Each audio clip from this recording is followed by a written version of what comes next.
pada hari ini saya akan buat makluman berkaitan dengan taklimat berkaitan pelaksanaan penilaian alternatif PARK Jabatan Kejuruteraan Mekanikal.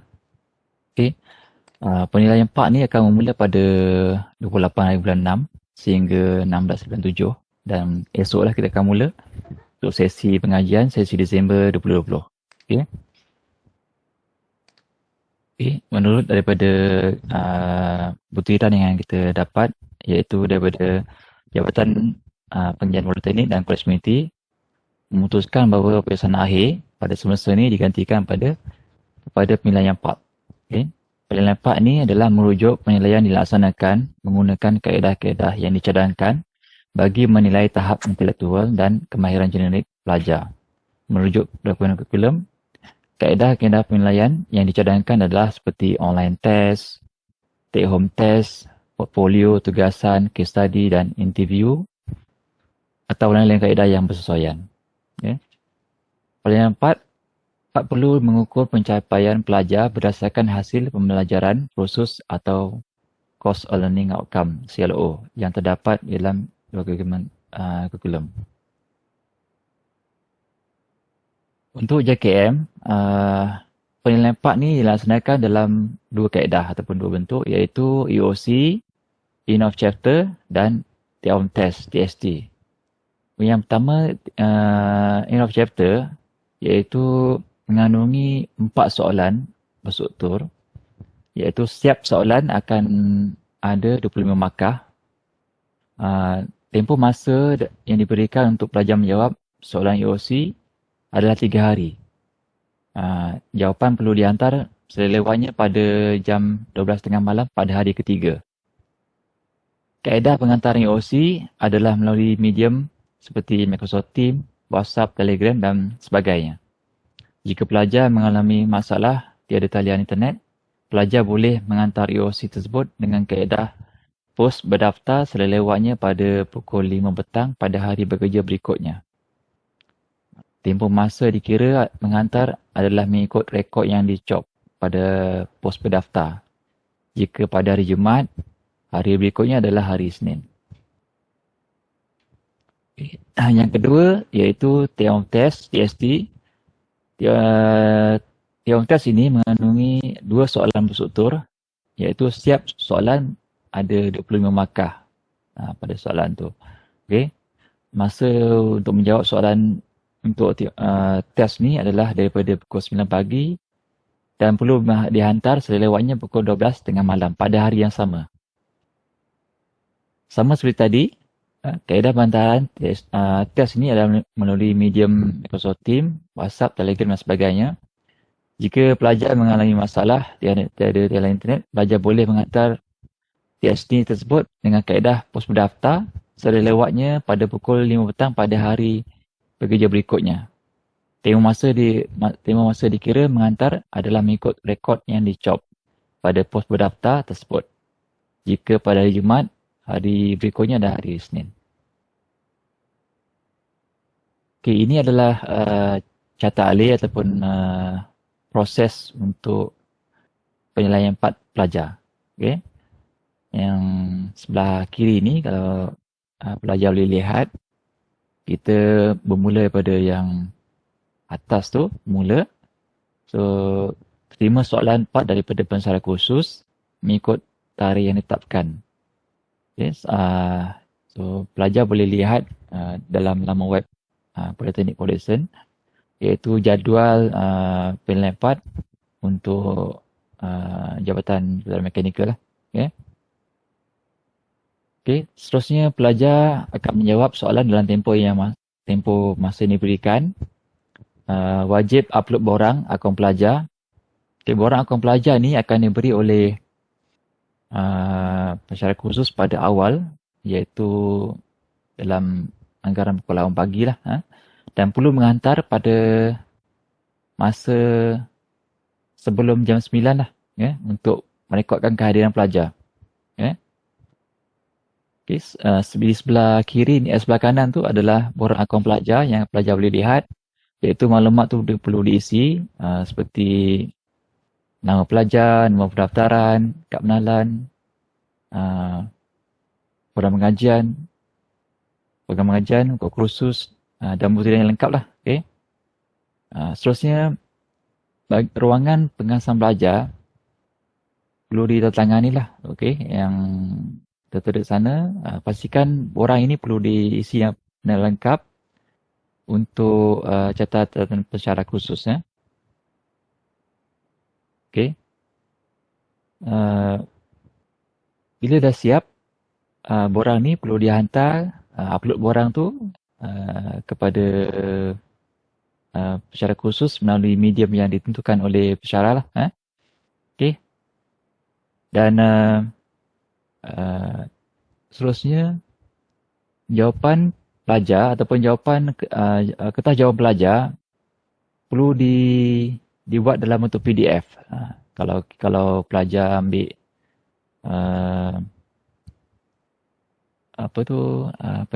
kalau kita save kita punya skema jawapan pelajar, perlu pelajar convert pada bentuk PDF lah. Dan PDF tu dan dan kertas jawapan pelajar perlu dituliskan ataupun namakan semula ataupun perlu di-renamekan nama PDF tu kepada nombor rujukan tu lah. Yang seperti saya tunjukkan tu, 03A. 03A tu adalah untuk kertas jawapan pelajar. 03 hanya ikut seperti turutan tu lah. 03A. Kod khusus, kalau untuk kod DJJ, letaklah DJJ. DJJ berapa? 10033 contoh kan. Lepas tu, nombor pendaftaran pelajar 06 berapa? DKM berapa? Dan last sekali tu adalah nombor set. Untuk makluman pelajar, pada semester ni semua set yang akan diberi pada pelajar adalah set A lah. Tiada set B dan C. Jadi kita akan letak set A saja.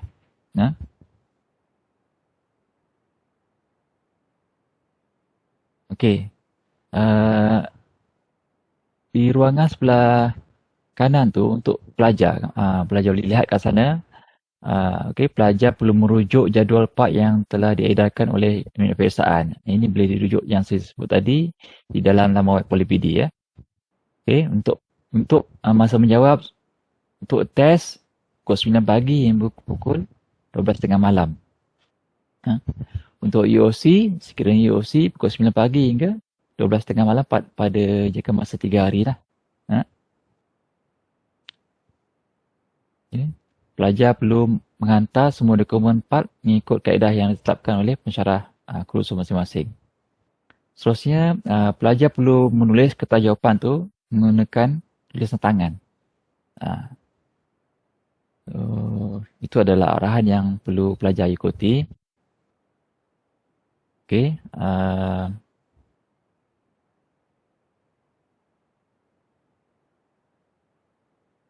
Itu je kan.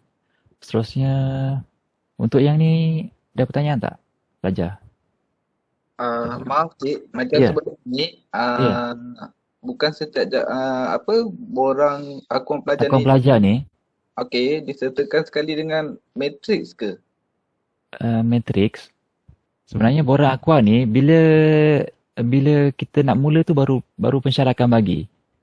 Contohnya pada hari esok Isnin, untuk esok kita akan mula dengan kursus di Jabatan Matematik Sains, MSK kan.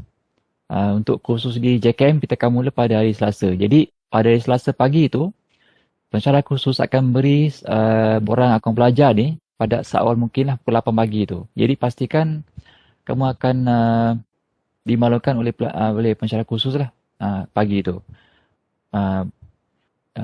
Perlu lihatlah dulu WhatsApp pada pagi kan. Jadi bila kamu dah penuhkan butiran dalam akaun pelajar ni, beri semula pada pensyarah khusus untuk direkodkan lah untuk kehadiran pelajar. Maknanya kita perlu rekod pelajar bersedia untuk mengambil penilaian 4 pada hari tersebut. Jika ada sebarang masalah ataupun halangan, perlu dimaklumkan pada pensyarah khusus lah pada masa yang awal. Jika ada pertindihan ke ataupun ada halangan yang tak dapat mungkin sebabkan tiada internet ke ataupun jauh daripada kawasan pensyarah, perlu tahu daripada pelajar lah. Sebab tu apa perkara yang menjadi halangan pada pelajar untuk pilihan part ni perlu dimaklumkan dahulu. Okay? Itu yang penting. Jadi clear kat situ. Ada soalan lain?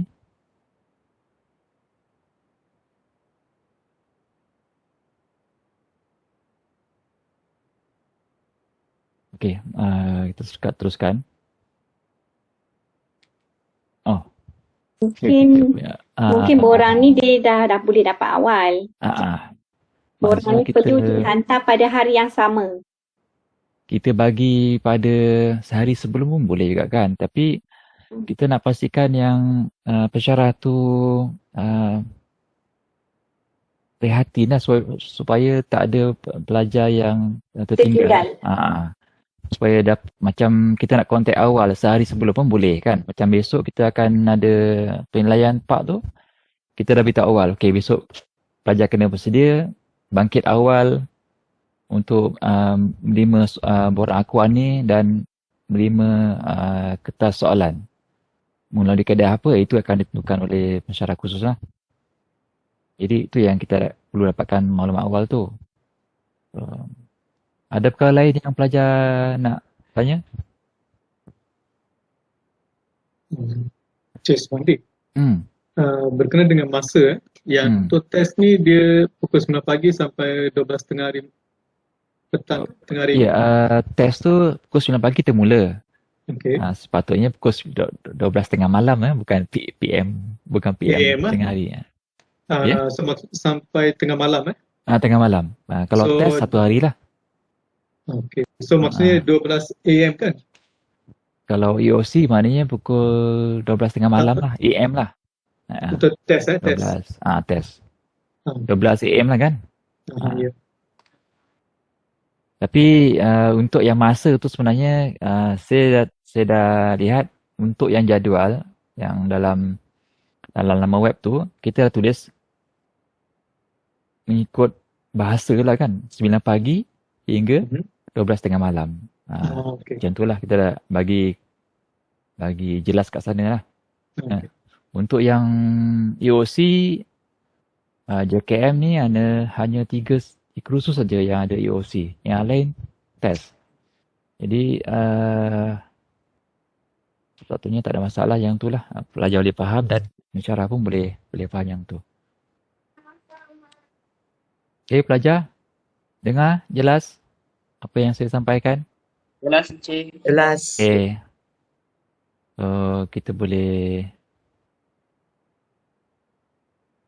undo. Okay. Okay, masa kamu beriman kertas soalan daripada pensyarah tu, pastikan kamu semak dahululah. Bilangan soalan, bilangan markah tu kena semak dahululah sebelum bermula. So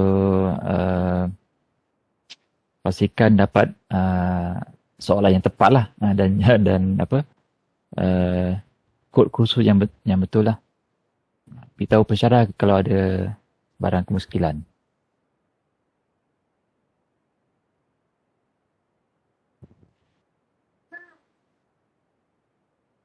Okey, yang lain? Ada perkara lagi Cik Azizina nak sebut? Ada yang tertinggal tak? Tak ada. Sebab kita salimatnya saya ringkas je. Habis ke? Daripada hari perlasan. Dah habis ke taklimatnya? Taklimatnya habis. Cuma saya nak tunjuk tadi dekat laman web tadi. Mana tadi?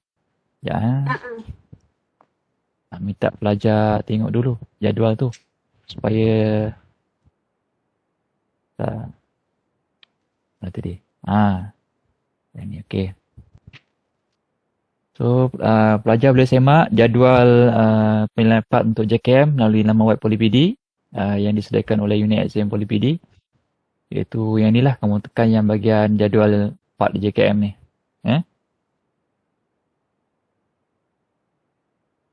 Kalau mau tekan button kat situ, akan keluar jadual part JKM. Download lah untuk tu. Supaya tidak lupa.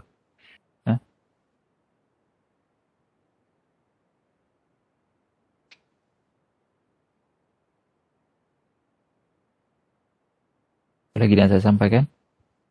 Yang berkaitan dengan jadual sudah. Borang khusus, borang akaun pelajar sudah. Kaedah nak menjawab ataupun proses untuk part ni saya dah terangkan. Adakah lain yang kita nak beritahu? Kita jawapan tu setiap page. Ya, betul. Sebenarnya. Okay, maklumat pada pelajar, bila kamu menjawab soalan tu, semestinya biasalah. Kita akan menerima kertas jawapan pelajar mungkin lebih pada 2 helai lah kan, ataupun 3 helai. Jadi setiap helaian pelajar, helaian kertas pelajar tu, perlu di atas tu tuliskan nama matrik pelajar dan nama sekali. Nama pelajar, nama matrik. Setiap helaian di atas tu. So, kalau pelajar nak ambil gambar pun, pastikan dia termasuk dalam gambaran lah. Kadang-kadang pelajar buat dia screenshot tu tak masuk bulan. Okay.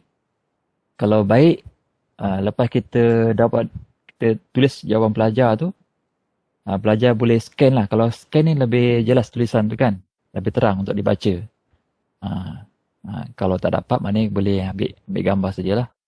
Dan convert kepada bentuk PDF. Okay. Ada lagi tak? Cik, nak tanya Cik. Ya. Yang gambar kad matrik tu tak perlu lagi Macam SEM lepas kan kita setiap lagi kita letak kad matrik sebelah tu, kita ambil gambar sekali dengan. Baik, untuk yang kad matrik tu sebenarnya itu yang dilaksanakan oleh Jabatan Matematik Sains kan, JMSK kan? Pada pandangan saya lah. Sekiranya kamu tak nak tulis nama, kamu juga boleh letak gambar kamu dengan sebelah tu. Lebih memudahkan kamu lah dan cepat. Itu bukti dia. Ya, boleh juga. Jadi kamu attachkan kertas jawapan tu, bukti kamu, kad matrik kamu diletak. Dekat muka depan tu kita hantar sekali ya. Lagi boleh satu juga. Bila pesanan lah, kalau saya semak satu jawapan pelajar, pastikan kamu tulis menggunakan pen. Sebab bila kamu scan guna cam scanner, bila kamu menggunakan pensel, kurang jelas untuk pensyarah nak menanda. Kan? Dan pastikan kamu hantar tu susun jawapan mengikut urutan dan urutan dengan yang tersusun. Dan jika ada soalan baru, contoh soalan 1 dan soalan 2, pastikan kamu tidak campur jawapan tu pada page yang sama. Kalau boleh page yang seterusnya. Kan? Cuba tidak mengelirukan lah. Tuliskan nombor jawapan tu lah kat tepi tu. Pastikan A, B dan C ke macam tu. Sama seperti kita dalam bentuk fizikal pun kena buat macam tu kan. Supaya memudahkan pensyarah menanda lah. Kalau dah bilangan kertas soalan dah 4 atau jawapan 4, darab pula pelajar pun ada 100. Susah juga tu. Okey. Ada soalan lagi pelajar? Saya rasa boleh, cadangan yang bagus sebenarnya kalau untuk letak kertas jawapan, kad matrik sebelah kertas jawapan, dan memudahkan pelajar lah, tak perlu tulis nama setiap page. Ya boleh juga. Ulang.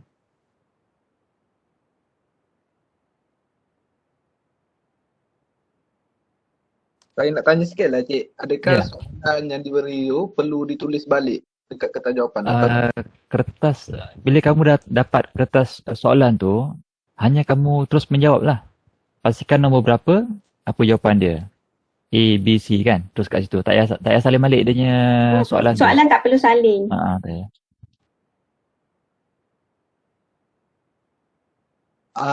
Borang akuan pelajar akan diberi sebelum peperiksaan, betul? Ya. Pada waktu peperiksaan bermula.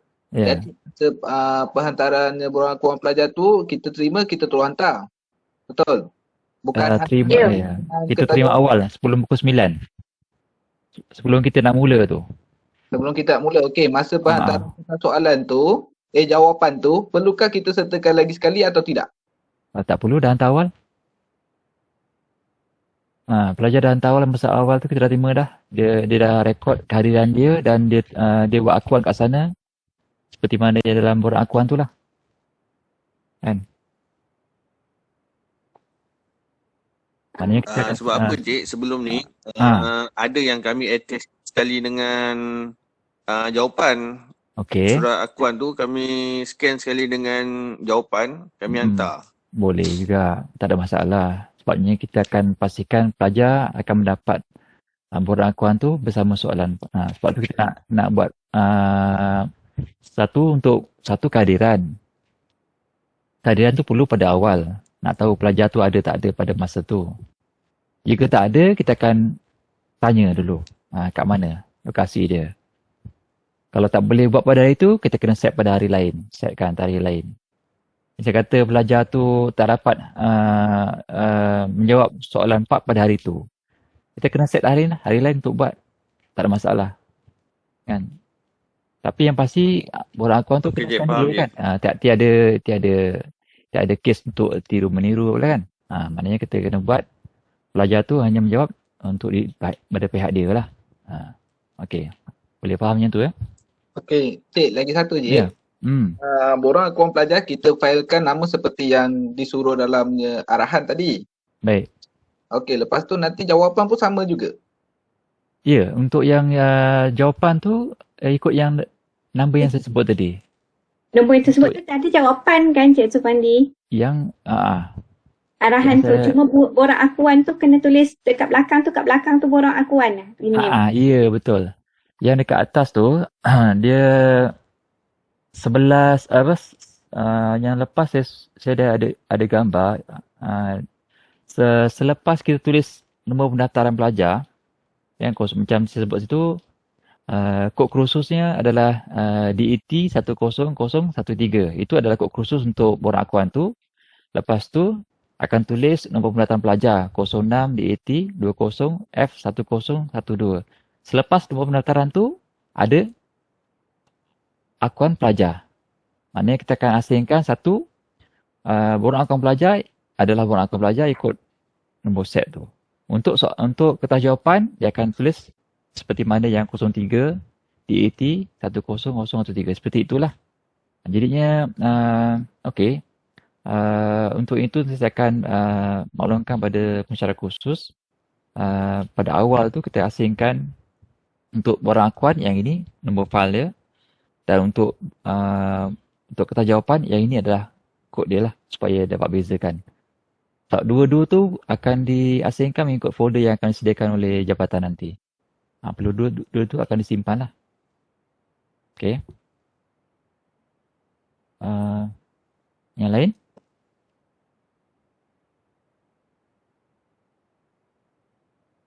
Cik Supandi. Ya. Nak tanya sikit boleh? Boleh puan. Saya nak tanya, mungkin pelajar pun tak faham berkenaan dengan borang akuan pelajar ni. Pelajar perlu bertulis tangan ataupun boleh type dan sign digital? Dan yang kedua, berkenaan dengan ada tak style format untuk save file borang akuan pelajar ni? Contohnya macam kalau saya nampak di sini untuk simpan borang jawapan, kita ada cara dia dah format dia tersendiri. Bagaimana pula dengan borang akuan pelajar? Terima kasih. Ya, borang Cik Zina, yang borang akuan tu perlu digital ke? Boleh kan digital? Boleh. Seperti yang saya lihat lepas untuk borang akuan ni boleh kita pelajar save lah kan untuk setiap digital sebab tak semua pelajar ada printer. Terutama dalam tempoh sekarang kan. Maknanya tanda tangan tu boleh digital lah. Orang akuan pelajar boleh secara digital, tak ada masalah. Dan sign pun boleh sign digital. Untuk yang tukar format kepada PDF tu, semasa lepas saya ada buat. Nanti saya akan cari untuk saya share dalam grup JKM untuk forward pada pelajar lah. Cara-cara tukar format ataupun rename nama file PDF tu kepada nombor yang saya tuliskan kat situ lah. Mungkin boleh bantu.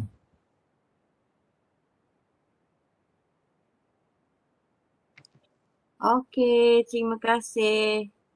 Baik, terima kasih Puan.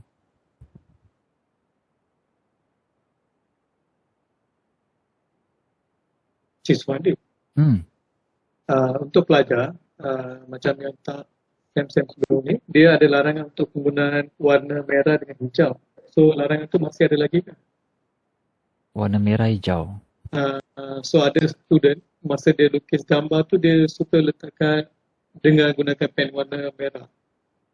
So pelajar ada larangan ke untuk penggunaan warna merah dengan hijau dalam jawapan dia?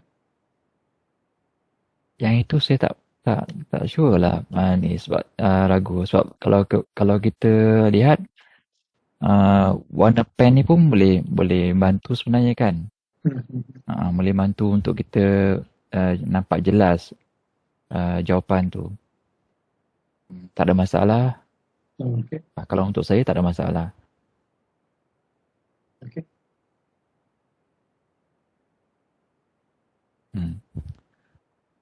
Okey. Tak ada perkara lain untuk dia beritahu?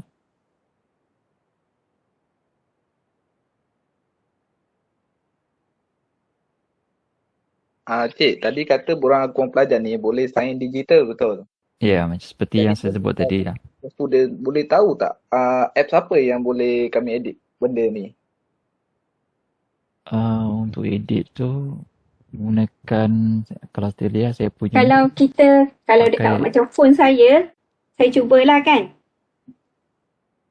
Kalau saya pernah cuba dekat phone saya menggunakan install Adobe Acrobat tu boleh. Daripada Google Play ya? Kejap saya cuba tengok kat sini apa.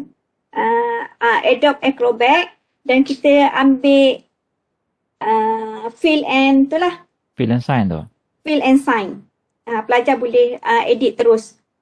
Tulis nama, lepas tu sign juga. Lepas tu boleh save as dan pada pensyarah lah. Saya share lagi satu Microsoft Office Suite. Boleh. Mungkin Cik Syah, Cik Fauzan boleh sharekan juga kan dalam kat Telegram tu kan, kat Telegram pelajar tu mungkin kat mana lagi satu yang pelajar cek untuk share maklumat tu juga. Yang semasa lepas kita dah ada maklumkan macam mana nak gunakan untuk sign digital kan tapi benda tu untuk pensyarah kan, untuk copy and sign. Ya, copy and sign tu untuk saya buat untuk pensyarah. Sebab paparan komputer kalau macam majoriti pelajar akan menggunakan telefon je lah. Telefon. Nanti saya cuba buat lah. Terima kasih.